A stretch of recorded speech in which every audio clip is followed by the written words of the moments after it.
খাজা কুতুবউদ্দিন বখতিয়ার কাকি রহমাতুল্লাহ আলাইহির মা খাজা কুতুবউদ্দিন বখতিয়ার কাকি রহমাতুল্লাহ আলাইহি যখন মায়ের পেটে ছিল, মায়ের পেটে থাকা অবস্থায় কোরআন শরীফ তেলাওয়াত করত, কোরআন শরীফ তেলাওয়াত করত, কয়েকবার কোরআন খতম করেছিল। সন্তান ভূমিষ্ঠ হয়েছে, মা আছে, বর্তমানে কিছু মা আছে, কিছু যুবতী বোনেরা আছে, সন্তানকে দুধ খাওয়ায় আর নগ্ন ছবি দেখে, নাজায়েজ কোনো কিছু দেখে। খাজা কুতুবউদ্দিন বখতিয়ার কাকি রহমাতুল্লাহ আলাইহির মা খাজা কুতুবউদ্দিন বখতিয়ার কাকি রহমাতুল্লাহ আলাইহি যখন দুধ পান করে, তখন তার মা মনে মনে কোরআন শরীফ তেলাওয়াত করত। এক পর্যায়ে খাজা কুতুবউদ্দিন বখতিয়ার কাকি রহমাতুল্লাহ আলাইহি যখন তার 6 কিংবা 7 বছর হয়ে গিয়েছিল, খাজা কুতুবউদ্দিন বখতিয়ার কাকি রহমাতুল্লাহ আলাইহির মা তাকে মাদ্রাসায় ভর্তি করা দিয়েছিল।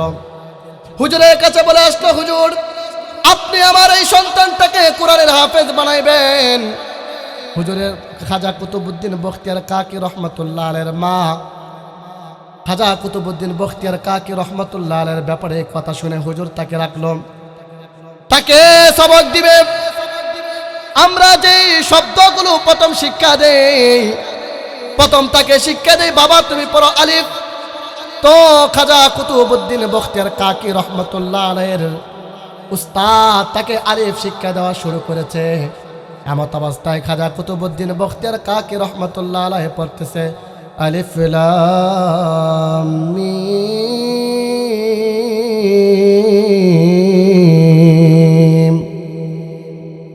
যালিকাল কিতাবু লা রাইবা ফীহি হুদাল লিল মুত্তাকিন। এভাবে খাজা কুতুবউদ্দিন বখতিয়ার কাকি রহমাতুল্লাহ আলাইহি পড়তে পড়তে 17 পারা পর্যন্ত পড়েছিল।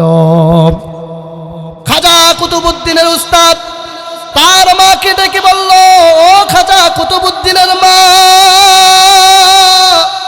আপনি কি আমাকে লজ্জা দেওয়ার জন্য আপনার সন্তানকে মাদ্রাসায় ভর্তি করেছেন নাকি? তখন খাজা কুতুবউদ্দিন বখতিয়ার কাকির মা বলল, হুজুর কেন এই কথা বললেন? হুজুর বলল, যখন আমি আপনার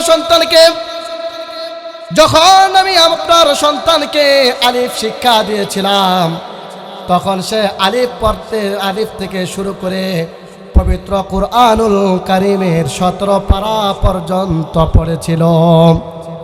খাজা কুতুবউদ্দিন বখতিয়ার কাকি রহমাতুল্লাহ আলাইহির মা বলল, হুজুর আপনার কাছে বিষয়টা আশ্চর্যের বিষয় হতে পারে, এই বিষয়টা আমার কাছে কোনো আশ্চর্যের বিষয় না। কেননা আমার খাজা কুতুবউদ্দিন বখতিয়ার কাকি রহমাতুল্লাহ আলাইহি যখন আমার সন্তান যখন আমার পেটে ছিল, আমি কয়েকবার কোরআন খতম করেছিলাম। আর আমি যখন তাকে দুধ পান করাইতাম, আমি মনে মনে কোরআন তেলাওয়াত করতাম। মনে হয় আমার আল্লাহ আমার সন্তানের জেহেনের মধ্যে আমার কোরআন পড়াটাই তার জেহেনে ঢুকিয়ে দিয়েছেন। ঈমানের পথে অবিচল থেকে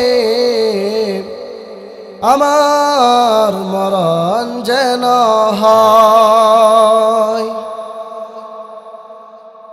ঈমানের পথে অবিচল থেকে আমার মরণ যেন হয়।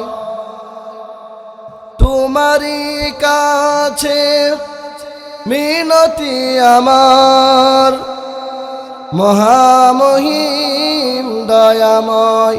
ঈমানের পথে অবিচল থেকে আমার মরণ যেন হয়। আল্লাহ রাব্বুল আলামিন বলেন, আমি যেই বান্দা বান্দিকে মুহাব্বত করব, আমি সেই বান্দা বান্দিকে মুহাব্বত করব তো করব, তার পাশাপাশি তার গুনাহ মাফ করে দিব। যার গুনাহ মাফ করে দিব সে জান্নাতে যাবে। জান্নাত কে কে চান? হাত উঠান। লিল্লাহি তাকবীর, লিল্লাহি তাকবীর। আমরা সবাই জান্নাত চাই, চাই কি চাই না? সবাই জান্নাত চাই।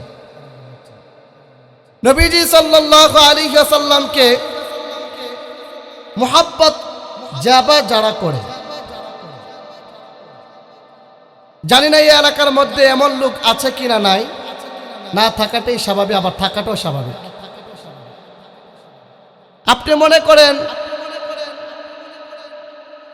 30 বছর ইবাদত করেছেন, এই কথা বলো কেন, যাও বের হয়ে যাও। 30 বছর ইবাদত করেছেন, ইবাদত করে আপনাকে আল্লাহ টাকা পয়সা দিয়েছে, প্রতি বছর মিয়া মিয়া হিসাব করে জাকাতও দিয়েছেন, রমজানের রোজা রেখেছেন, নেক আমল যা করা দরকার আপনার জীবনে করেছেন, টাকা হয়েছে হজ করেছেন, যুদ্ধের ময়দানে কাজ করেছেন, সব কিছু করেছেন। যদি কোনো একদিন কোনো একটা সময় আপনি যদি আল্লাহ তাআলার সাথে শরীক করতে পারেন, কোনো মাজারে গিয়ে যদি সেজদা করতে পারেন, বিগত আমল সবগুলো নষ্ট হয়ে যাবে। যদি আল্লাহ তাআলার সাথে শিরিক করেন, সব কিছু নষ্ট করে দেবে।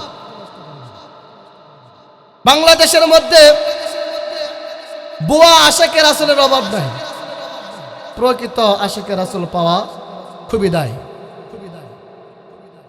সাহাবায়ে কেরাম রাদিয়াল্লাহু তাআলা আনহুম, তাদের মধ্যে নবীজির ভালোবাসা কেমন ছিল, আর আমাদের মধ্যে নবীজি সাল্লাল্লাহু আলাইহি ওয়াসাল্লামের ভালোবাসা কেমন আছে? তাহলে এতটুকু আলোচনা করার পর আমরা বুঝতে পারলাম আজকে আমার আলোচ্য বিষয় হলো হুব্বে রাসূল সাল্লাল্লাহু আলাইহি ওয়াসাল্লাম, অর্থাৎ নবীজি সাল্লাল্লাহু আলাইহি ওয়াসাল্লামের ভালোবাসা। সেই বিষয়কে সামনে রেখে ইনশাআল্লাহ আল্লাহ চাহে তো আমি আপনাদের সামনে আলোচনা করব। বিষয় নিয়ে আলোচনা করার আগে আমি আপনাদেরকে একটা পয়গাম দিতে চাই, মেসেজ দিতে চাই। আল্লাহ রাব্বুল আলামিন আসমানের নিচে জমিনের উপরে 2 শ্রেণীর লোকের মর্যাদা বাড়ায় দিবেন। বলেন কয় শ্রেণীর লোকের?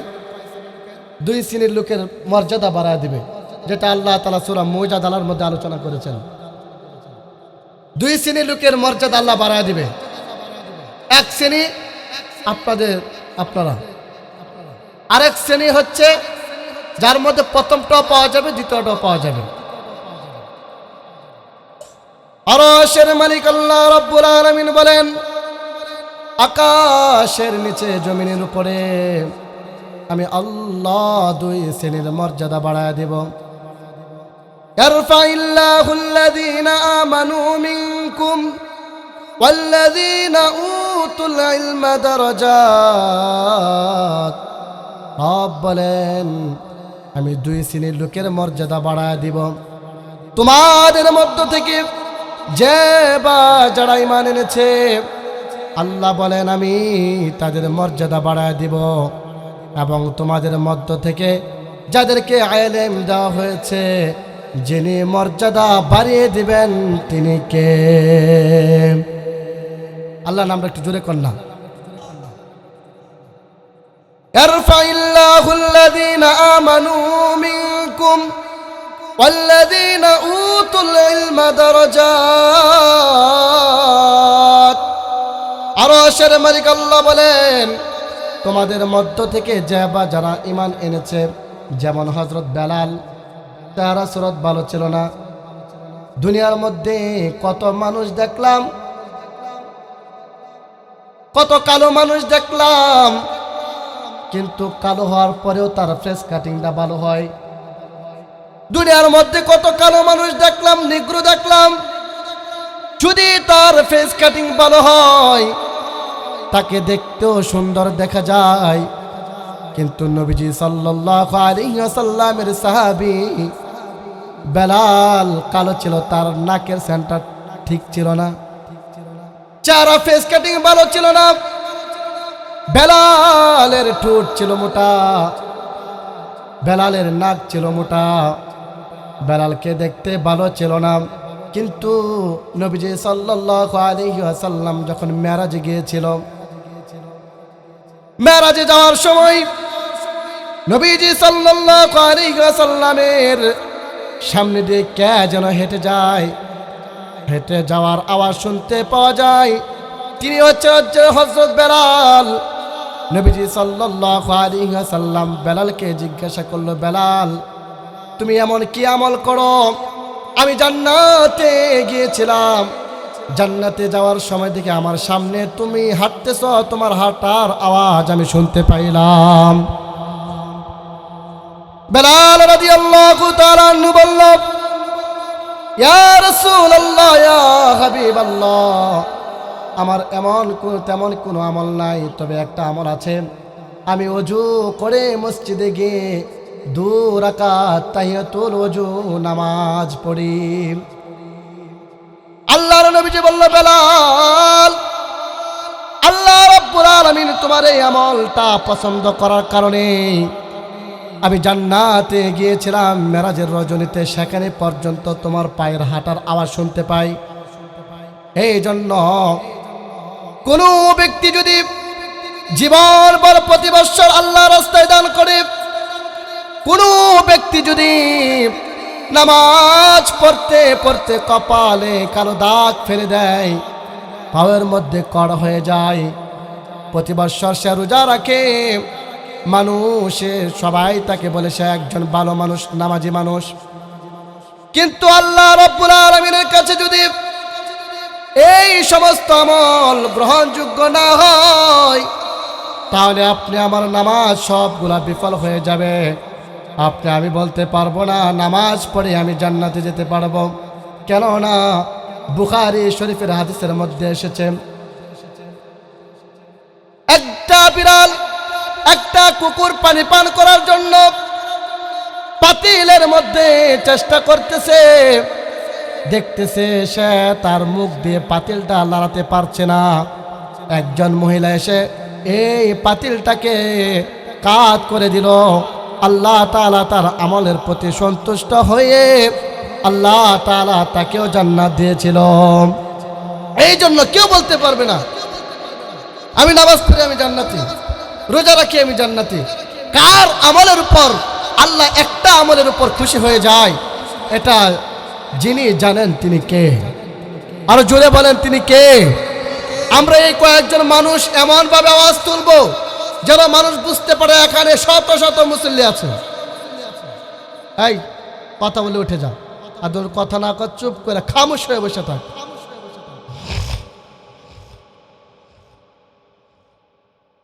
এই জন্য যে কোনো কাজ ইখলাসের সহিত করা। আপনি আমার নবীজি সাল্লাল্লাহু আলাইহি ওয়াসাল্লাম হাদিসের মধ্যে বলেছেন, যার ভিতরে জাররা পরিমাণ ঈমান থাকবে, জাররা এর ব্যাখ্যা করেছেন সরিষা দানা, সরিষা দানা পরিমাণ ঈমান যার মধ্যে থাকবে, তাকে আল্লাহ তাআলা এই দুনিয়া পরিমাণ 10 দুনিয়া পরিমাণ জায়গা জান্নাতের মধ্যে দিবেন। বিশ্বাস করেন? প্রশ্ন হচ্ছে, হুজুর এত জায়গা আমার আল্লাহ পাবে কোত্থেকে? মুমিন যদি বিশ্বাস না করে তার ঈমান চলে যাবে। আমার আল্লাহ এত জায়গা দিবে কোত্থেকে? বুখারী শরীফের 6 নম্বর হাদিস, সুবহানাল্লাহি ওয়া বিহামদিহি সুবহানাল্লাহিল আযীম। এই হাদিসের ব্যাখ্যায় লিখেছেন, এই হাদিসের আগে মানদণ্ড ওজন করা হবে, মানদণ্ড ওজন করা হবে। ভালো করে বুঝেন, এটা ক্লাসের মতো মনে করেন। মানদণ্ড ওজন করা হবে। হুজুর মনে হয় চলে আসছে, আমাদের খালেদ সাইফুল্লাহ সাহেব মনে হয় চলে আসছে। মানদণ্ড আমলনামা ওজন করা হবে। প্রশ্ন হচ্ছে, যেই জিনিস ধরা যায় সেই জিনিস ওজন করা যায়, আমল তো বাবা ধরা যায় না, ওজন করবে কি করে? এটা বোঝানোর জন্য একটা উদাহরণ দিচ্ছি। বর্তমানে বলেন তো দেখি, জ্বর ধরা যায় কি যায় না? জ্বর মাপার যন্ত্র আছে কিনা নাই? এই মাপার যন্ত্র কি আল্লাহ বানিয়েছেন, বিজ্ঞান বানিয়েছেন? বিজ্ঞান বানিয়েছে। বিজ্ঞান যদি জ্বর মাপার যন্ত্র বানাতে পারে, আমার আল্লাহ অবশ্যই আমল মাপার যন্ত্র বানাতে পারবে কি পারবে না? অবশ্যই পারবে। বিজ্ঞান বলে সবচাইতে দূরে যে তারকা আছে, সেই তারকার নাম হচ্ছে কসার। কসার নামক তারকা, সেই কসার নামক তারকা 1000 কোটি আলোকবর্ষ দূরে। 1000 কোটি আলোকবর্ষ কি? মনে করেন এখান থেকে আপনি একটা টর্চ লাইট টিপ দিলেন, চালাকসর বাজার পর্যন্ত গেল, এটা একটা আলোকবর্ষ। এভাবে 1000 কোটি। তো কওসার নামক তারকা 1000 কোটি আলোকবর্ষ দূরে। আর আপনারা জানেন আল্লাহ তাআলা এই আসমানটাকে তারকা রাজি দ্বারা সাজিয়েছেন।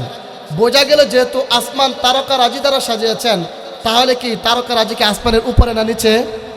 নিচে। কোথায়? নিচে। তো কওসার নামক তারকা আছে 1000 কোটি আলোকবর্ষ দূরে। বিজ্ঞান বলে আলোর গতি এখন জানতে হবে। 1,86,000 মাইল প্রতি সেকেন্ডে আলো যায়, প্রায় 3 লক্ষ কিলোমিটার। প্রশ্ন হচ্ছে, বিজ্ঞান বলে যদি কোনোদিন কোনো বিজ্ঞান এমন কোনো যন্ত্র, এমন কোনো যানবাহন আবিষ্কার করতে পারে যেই যানবাহন প্রতি সেকেন্ডে 1,86,000 মাইল প্রায় 3 লক্ষ কিলোমিটার পর্যন্ত যাইতে পারে, তবুও তার জন্য এই কওসার নামক তারকার মধ্যে যেতে 1000 কোটি বছর সময় লাগবে। আবার চিন্তা করেন কত জায়গা আছে। আবার শুনেন, দুনিয়া থেকে প্রথম আসমানের দূরত্ব হচ্ছে 500 বছরের রাস্তা। এখন প্রথম আসমান আল্লাহ কি দ্বারা বানাইলেন? দ্বিতীয় আসমান আমার আল্লাহ কি দ্বারা বানাইলেন? প্রথম আসমান থেকে দ্বিতীয় আসমান আবার 500 বছরের রাস্তা। দ্বিতীয় আসমান থেকে তৃতীয় আসমান আবার 500 বছরের রাস্তা। তৃতীয় আসমান থেকে চতুর্থ, চতুর্থ থেকে পঞ্চম, পঞ্চম থেকে ষষ্ঠ, ষষ্ঠ থেকে সপ্তম। দুনিয়া থেকে এবার দুনিয়ার বিবরণ শুনুন। তাফসির ইবনে কাসিরের মধ্যে আল্লামা ইবনে কাসির রহমতুল্লাহ আলাইহি চমৎকার তাফসির করেছেন। আল্লামা ইবনে কাসির রহমতুল্লাহ আলাইহি বলেন, এই যে ভূমিকম্প হয় আমাদের হাতের কামাই। আল্লাহ রাব্বুল আলামিন 7 জমিনের নিচে একটা মাছ রেখেছেন। নুন, সূরা নুনের সূরা কলমের তাফসির করতে গিয়ে এই তাফসিরটা উল্লেখ করেছে। নুন ওয়াল কলামি ওয়া মা ইয়াসতুরুন। আল্লাহ রাব্বুল আলামিন এই 7 জমিনের নিচে বড় একটা মাছ রেখেছেন, যেই মাছের নাম হলো নুন। এই নুন নামক মাছ, সেই মাছের উপরে আমার আল্লাহ রাব্বুল আলামিন একটা ষাঁড়, যে ষাঁড়ের 40,000 সিংহ রয়েছে, এই 40,000 সিংহের উপরে আমার আল্লাহ 7 জমিনটাকে রেখেছেন। যখন মানুষ পাপ কাজ করে, যখন মানুষ কুকর্ম করে, তখন সেই ষাঁড় সিং দ্বারা জমিনটাকে নাড়া দেয়, তখনই ভূমিকম্প হয়। সেখান থেকে সেই মাছের নিচে আছে পানি, সেই পানিটাকে ধারণ করেছে একটা প্লেট, সেই প্লেটটাকে আমার আল্লাহ শূন্যের মধ্যে বাসে রেখেছেন, সেটা হলো পাতাল বুড়ি। সেখান থেকে নিয়ে দুনিয়া শুরু, সেখান থেকে নিয়ে সপ্তম আসমান পর্যন্ত, সেই জায়গা থেকে নিয়ে সপ্তম আসমান পর্যন্ত যত দূর, সপ্তম আসমান থেকে সিদরাতুল মুনতাহা হলো তত দূর। সুবহানাল্লাহ বলবেন না? এবার চিন্তা করেন আল্লাহ জায়গা দিবে কোত্থেকে?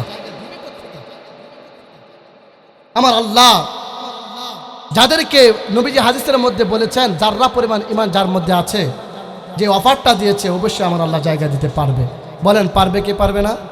অবশ্যই পারবে। এই জন্য এটা বিশ্বাস করতে হবে। আপনি প্রতিদিন তাহাজ্জুদ পড়া দরকার নাই। মানুষ আপনাকে তাহাজ্জুদ গুজার বলবে, ইখলাসের সহিত সপ্তাহে একবার তাহাজ্জুদ পড়েন, সব পাবেন। আওয়াবিনের নামাজ পড়েন ইখলাসের সহিত, 1 টাকা দান করেন, ইখলাস নিয়ে দান করেন, সব পাবেন। ইমাম বুখারী রহমতুল্লাহ আলাইহি প্রথম নম্বর হাদিস ইন্নামাল আমালু বিন্নিয়াত, যেটাকে যে হাদিসটাকে উম্মে কায়েসা বলা হয়, সেই হাদিসের মধ্যে এই হাদিসের শানে উরুদ হলো একজন বেডা পুরুষ এক মহিলাকে পাওয়ার জন্য হিজরত করছে। তো সাহাবায়ে কেরামের মধ্যে জানাজানি হয়েছে। তারপরে সাহাবায়ে কেরাম এক সাহাবী নবীর কাছে বলল, ইয়া রাসূলুল্লাহ, আপনার অমুক সাহাবী তো, উম্মে কায়েস নামের সাহাবী তো, সে তো মহিলাকে পাওয়ার জন্য হিজরত করতেছে। তখন আল্লাহ নবীজি সাল্লাল্লাহু আলাইহি ওয়াসাল্লাম বলেছে, কেউ যদি আল্লাহ এবং আল্লাহ নবীকে পাওয়ার জন্য হিজরত করে, সে আল্লাহ এবং আল্লাহ নবীকেই পাবে। পক্ষান্তরে কেউ যদি দুনিয়া তথা কোনো মহিলাকে পাওয়ার জন্য হিজরত করে, তাহলে সে মহিলাকেই পাবে। ইন্নামাল আমালু বিন্নিয়াত। এই জন্য আপনি অল্প কাজ করেন, ইখলাসের সহিত করেন, সব পাওয়া যাবে।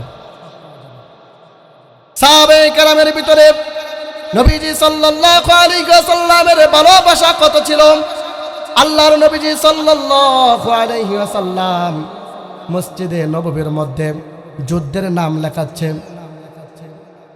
মসজিদে নববীর মধ্যে যুদ্ধের নাম লেখাচ্ছে আর শিডিউল করতেছে যুদ্ধের মধ্যে কোন কোন সাহাবীরা উপস্থিত হবে। এর মধ্য থেকে একজন মহিলা 3 অথবা 4 মাসের একটা বাচ্চা, যে বাচ্চা দুধ খায়, সেই বাচ্চাটাকে নবীজির কাছে নিয়ে গিয়েছে। মসজিদে নববীর মধ্যে ঢুকেছে, মহিলা ঢুকে বলতেছে, ও নবী, আপনি আমার এই দুধের বাচ্চার নামটা উল্লেখ করেন। নবীজি বলল, মহিলা রে, এই আমি তো সেখানে খেলাধুলা করার জন্য নাম লেখাচ্ছি না, যুদ্ধ করার জন্য। তোমার এই দুধের বাচ্চা না তীর চালাতে পারবে, না ঘোড়ার মধ্যে সওয়ার হতে পারবে, না তোমার এই সন্তান দুধের বাচ্চা শত্রুর সাথে যুদ্ধ করতে পারবে। তাহলে আমি কেন তার নাম লেখাবো? মহিলা, তুমি তোমার এই মেয়ের ছেলেটাকে নিয়ে যাও। মহিলা নবীজি সাল্লাল্লাহু আলাইহি ওয়াসাল্লামের কথা শুনে নবীজিকে বলল, ইয়া রাসূলুল্লাহ, ইয়া হাবিবাল্লাহ, আমি জানি আমার এই দুধের বাচ্চা তীর চালাতে পারবে না, আমার এই দুধের বাচ্চা ঘোড়ার মধ্যে সওয়ার হতে পারবে না, আমার এই দুধের বাচ্চা শত্রুর সাথে মোকাবেলা করতে পারবে না, আমার এই দুধের বাচ্চা যখন তাকে আক্রমণ করে তীর চালাবে, তীর নিক্ষেপ করবে, তা প্রতিরোধ করতে পারবে না, এটা আমি জানি। নবী গো, কেন আমি বলতেছি আপনি আমার এই দুধের বাচ্চার নামটাকে লেখান। যখন শত্রুরা আপনাকে লক্ষ্য করে তীর নিক্ষেপ করবে, তখন আপনি আমার এই দুধের বাচ্চাটাকে ডাল হিসাবে ব্যবহার করবেন, তবুও যেন আপনার শরীরের মধ্যে তীরের আঘাত না লাগে। এই জন্য যুবক ভাই, নাম কি ওয়াস্তে আশিকে রাসূল হওয়া যায়, কিন্তু প্রকৃতপক্ষে আশিকে রাসূল হওয়া যায় না। বলতেছিলাম, আমার আল্লাহ 2 শ্রেণীর লোকের মর্যাদা বাড়ায় দেবে, তার মধ্যে একটা হলো যিনি এ দ্বারা ঈমান এনেছে। 2 নাম্বার হলো যাদেরকে আলেম দেওয়া হয়েছে, যাদেরকে আলেম বানানো হয়েছে, তাদেরকে আমার আল্লাহ মর্যাদা বাড়ায় দিবেন।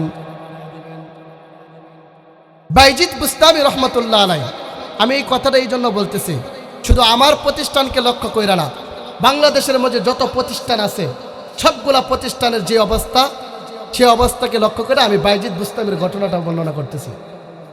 বাইজিদ বুস্তামি রহমতুল্লাহ আলাইহির বাবা ছোট সময়ে মারা গিয়েছেন। আর আপনারা জানেন এতিমখানার অভাব নাই। যখন মানুষের নিয়ত করে, যেহেতু তার বাপটা মারা গিয়েছে, আমার এই সন্তানটাকে এতিমখানার মধ্যে পড়াবো, অতএব তার বাবাটা মারা গিয়েছে, এতিমখানার মধ্যে ভর্তি করা দিই। বাইজিদ বুস্তামি রহমতুল্লাহ আলাইহির বাবা মারা গিয়েছে, মা চিন্তা করলাম বাইজিদকে এতিমখানায় ভর্তি করা দিব। বাইজিদ বুস্তামি রহমতুল্লাহ আলাইহি তখনও বাইজিদ বুস্তামি হয় নাই, ছোট সময়ে তার বাবা মারা গিয়েছে। এমন সময়ে তার মা মাদ্রাসায় নিয়ে হুজুরের কাছে বলল, হুজুর, আমার বাইজিদ যতদিন না পর্যন্ত আমার আপনার মতো না হবে, ততদিন পর্যন্ত যেন আমার বাইজিদ বাড়িতে যেতে না পারে, আমার এই বাইজিদ ততদিন পর্যন্ত যেন বাড়িতে যেতে না পারে। হুজুর বাইজিদের মার কথা শুনে বাইজিদকে রেখে দিল। কিছুদিন যেতে না যেতে বাইজিদের মনটা পাগল পাড়া, বাইজিদে মায়ের চেহারা দেখবে। আজকে যুবকগুলা এমন হয়ে গিয়েছে, বছর কি বছর চলে যায়, মাস কি মাস চলে যায়, মায়ের চেহারা দেখে না। সে কোথাও যেন বিবাহ করেছে, সে তার বিবি সাহেবকে নিয়ে থাকতেছে। বছর কি বছর চলে যায়। বাইজিদ বুস্তামি রহমতুল্লাহ আলাইহি কিছুদিন অতিক্রম হওয়ার পর হুজুরের কাছে বলল, হুজুর, মনে খুবই মায়া লাগতেছে, হুজুর, মায়ের কথা স্মরণে আসলো, আপনি যদি আমাকে ছুটি দেন তাহলে আমি গিয়ে আমার দক্ষিণী মায়ের চেহারাটা দেখতাম। বাইজিদের কথা শুনে বাইজিদের উস্তাদ বলল, বাইজিদ রে, তোকে ছুটি দেওয়া যাবে না, কেন না তোর মা বলে গিয়েছে যতদিন না পর্যন্ত তুই আমার মতো না হবে, ততদিন না পর্যন্ত তুই যেন বাড়িতে যেতে না পারস, তোকে যেন ছুটি না দেওয়া হয়। তার মা শর্ত দিয়েছে, তার উস্তাদ তার সামনে শর্তটা ব্যক্ত করলো। ব্যক্ত করার পর বাইজিদ হুজুরের কাছে বলল, হুজুর আমি তো বাড়িতে যাব গুনাহের কাজ করার জন্য না, শুধু মায়ের চেহারা দেখে আমি চলে আসব। হুজুর বলল, বাইজিদকে এভাবে আটকানো যাবে না, তাকে সবক বাড়ায় দিব। সবক যদি সে মুখস্থ করতে পারে, আর সে তো সবক মুখস্থ করতে পারবে না। সবক মুখস্থ না করতে পারলে সে আর বাড়িতে যাওয়ার কথাও বলবে না।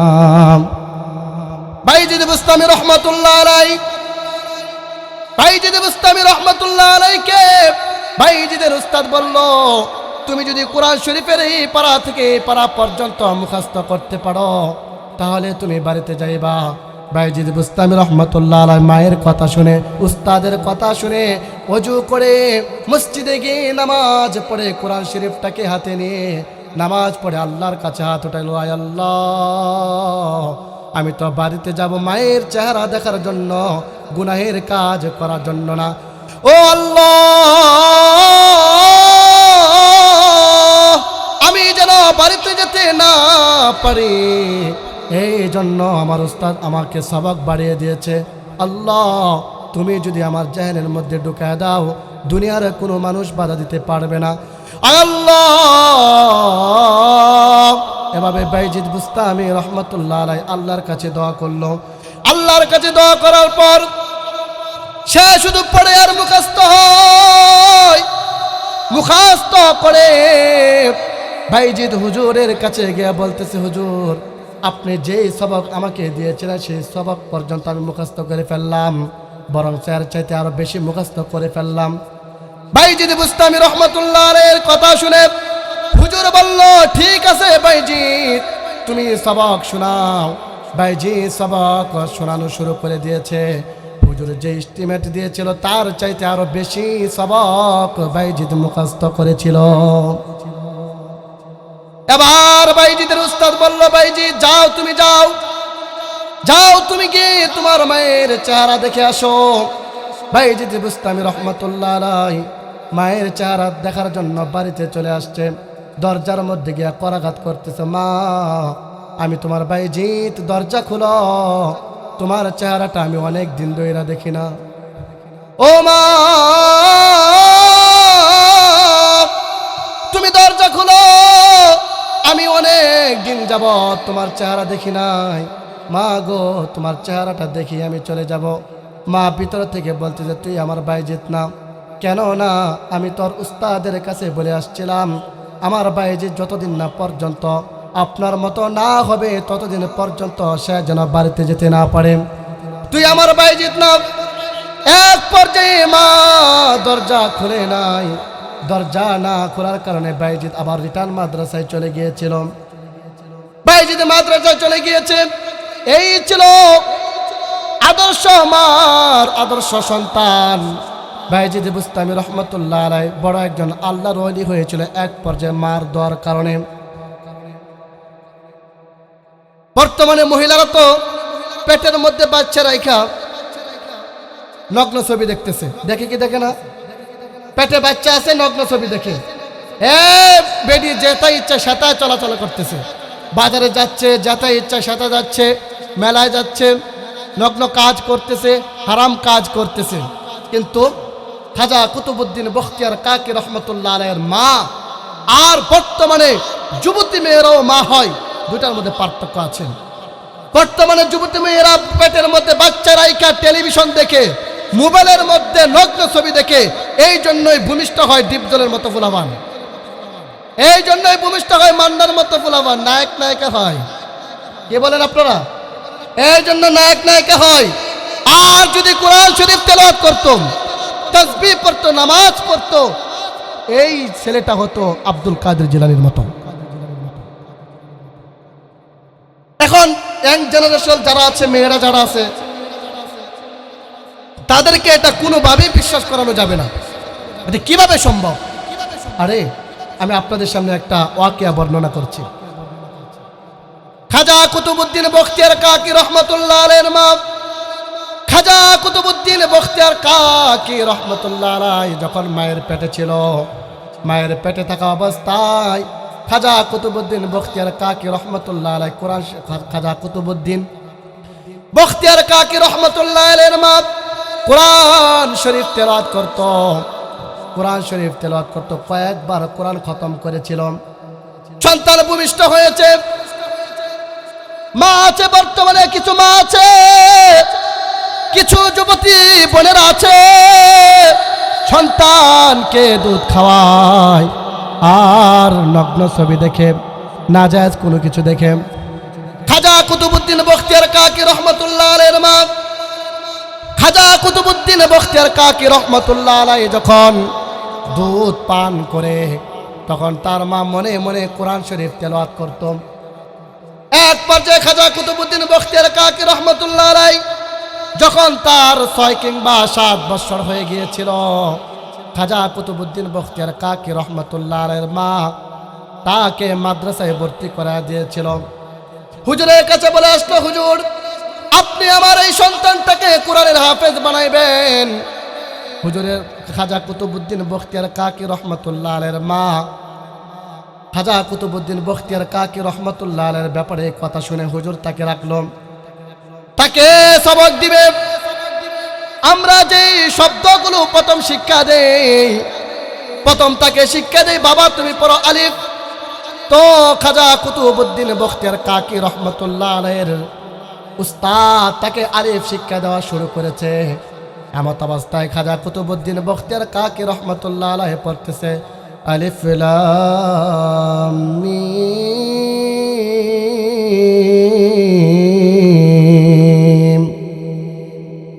যালিকাল কিতাবু লা রাইবা ফীহি হুদাল লিল মুত্তাকিন। এভাবে খাজা কুতুবউদ্দিন বখতিয়ার কাকি রহমতুল্লাহ আলাইহি পড়তে পড়তে 17 পারা পর্যন্ত পড়েছিল। খাজা কুতুবউদ্দিনের উস্তাদ তার মাকে ডেকে বলল, ও খাজা কুতুবউদ্দিনের মা, আপনি কি আমাকে লজ্জা দেওয়ার জন্য আপনার সন্তানকে মাদ্রাসায় ভর্তি করেছেন নাকি? তখন খাজা কুতুবউদ্দিন বখতিয়ার কাকির মা বলল, হুজুর কেন এই কথা বললেন? হুজুর বলল, যখন আমি আপনার সন্তানকে আলিফ শিক্ষা দিয়েছিলাম, তখন সে আলিফ পড়তে, আলিফ থেকে শুরু করে পবিত্র কুরআনুল কারীমের 17 পারা পর্যন্ত পড়েছিল। খাজা কুতুবউদ্দিন বখতিয়ার কাকি রহমতুল্লাহ আলাইহির মা বলল, হুজুর আপনার কাছে বিষয়টা আশ্চর্যের বিষয় হতে পারে, এই বিষয়টা আমার কাছে কোনো আশ্চর্যের বিষয় না। কেননা আমার খাজা কুতুবউদ্দিন বখতিয়ার কাকি রহমতুল্লাহ আলাইহি যখন আমার সন্তান যখন আমার পেটে ছিল, আমি কয়েকবার কোরআন খতম করেছিলাম, আর আমি যখন তাকে দুধ পান করাইতাম, আমি মনে মনে কোরআন তেলাওয়াত করতাম। মনে হয় আমার আল্লাহ আমার সন্তানের জেহেনের মধ্যে আমার কোরআন পড়াটাই তার জেহেনে ঢুকিয়ে দিয়েছেন। এই জন্য সন্তান লালন পালন করার কিছু ফর্মুলা আছে, যেটা যুবতীরা বুঝবে না। বোঝার জন্য এই সমস্ত আরবি কিতাবগুলো পড়বে না, ইসলামিক বইগুলো পড়বে না, তারা পড়বে উপন্যাস, তারা এগুলি পড়বে। আর এগুলি পড়ার সময় না, তাদের মোবাইল চালানোর সময় ঠিকই আছে। তো বলতেছিলাম, সাহাবায়ে কেরামের ভিতরে কেমন ভালোবাসা ছিল নবীজি সাল্লাল্লাহু আলাইহি ওয়াসাল্লামের প্রতি, সাহাবায়ে কেরামের ভিতরে কেমন ভালোবাসা ছিল নবীজির প্রতি। আল্লাহর নবীজি সাল্লাল্লাহু আলাইহি ওয়াসাল্লাম রাস্তা দিয়ে হাঁটতে যাচ্ছে, পথিমধ্যে বাশির ইবনে উকবাহ দাঁড়ানো অবস্থায় আছেন। নবীজি যা বলেছে তা তারা শুনেছেন। নবীজি উকবাকে বলতেছে, উকবা চলো যাই যুদ্ধে, যাই যুদ্ধ করে। উকবা নবীজির কথা শুনে যুদ্ধে চলে গিয়েছে, যুদ্ধে রওনা হয়েছেন। এদিক দিয়ে তার 7 বছরের বাচ্চা বাশির বাড়িতে রয়ে গিয়েছে, রাস্তার মধ্যে দাঁড়ানো অবস্থায় আছেন। বাশির নবীজি সাল্লাল্লাহু আলাইহি ওয়াসাল্লামের সাথে যুদ্ধ করতে করতে করতে এক পর্যায়ে শহীদ হয়ে গেল। শহীদ হয়ে যাওয়ার পর আল্লাহর নবীজি সাল্লাল্লাহু আলাইহি ওয়াসাল্লাম একা একা বাড়িতে ফিরল। পথিমধ্যে থেকে ছোট্ট বাশির দাঁড়ানো অবস্থায় আছে। বাশির নবীজিকে বলতেছে, ইয়া রাসূলুল্লাহ, ইয়া হাবিবাল্লাহ, আপনার সাথে আমার বাবা গিয়েছিল যুদ্ধ করার জন্য, আপনি একা একা চলে আসলেন, আমার বাবা কোথায়? তখন বাশিরের কথা শুনে নবীজি সাল্লাল্লাহু আলাইহি ওয়াসাল্লামের চোখ দিয়ে পানি পড়তেছে। ছোট্ট বাশিরকে এখন কি বুঝ দিবে? আমি তো তাকে বলেছিলাম, বাশির, তোমার বাবা আমার সাথে যুদ্ধ করবে, তো এখন আমি বাশিরকে কি বুঝ দিব? বারবার এভাবে দিন চলে যাচ্ছে। সন্ধ্যা যখন হয়ে যাবে, বাশির বলতেছে, ইয়া রাসূলুল্লাহ, ইয়া হাবিবাল্লাহ। বাশির নবীজির পায়ে পড়ে বলতেছে, আমার আব্বাকে অবশ্যই দিতে হবে। আল্লাহর নবীজি সাল্লাল্লাহু আলাইহি ওয়াসাল্লাম ঘটনা সংক্ষিপ্ত করতেছি, হুজুর চলে আসছেন। আল্লাহর নবীজি সাল্লাল্লাহু আলাইহি ওয়াসাল্লাম বাশিরের কথা শুনে বাশিরকে বলল, বাশির রে, তোর বাবা যুদ্ধ করে করে শহীদ হয়ে গিয়েছে, এখন তুই তো 7 বছরে তোর বাবাকে হারিয়েছস, আমিও ছোট সময় আমার বাবাকে হারিয়েছিলাম। আজকে থেকে বাশির তুই আমাকে বাবা ডাকবে, তোকে আমি লুকমা উঠা দিব। বাশির কান্নাকাটি করতেছে। এই ছিল নবীজি সাল্লাল্লাহু আলাইহি ওয়াসাল্লামের প্রতি সাহাবায়ে কেরামের ভালোবাসা। এই জন্য সাহাবায়ে কেরামের মতো নবীজিকে ভালোবাসার তৌফিক দান করুন।